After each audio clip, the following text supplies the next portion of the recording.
Pernahkah anda rasa pasangan korang ni macam tak faham langsung perasaan korang? Atau ada hari semua okey, tapi ada hari benda kecil pun boleh jadi gaduh?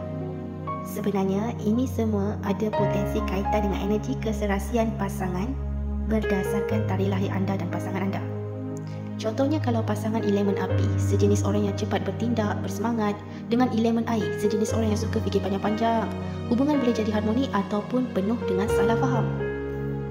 Kalau tak faham perbezaan ni, boleh selalu gaduh sebab seorang nak cepat, seorang lagi suka ambil masa.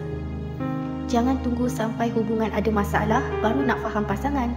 Saya buat laporan analisis keserasian pasangan khas untuk bantu korang faham hubungan korang dengan pasangan korang.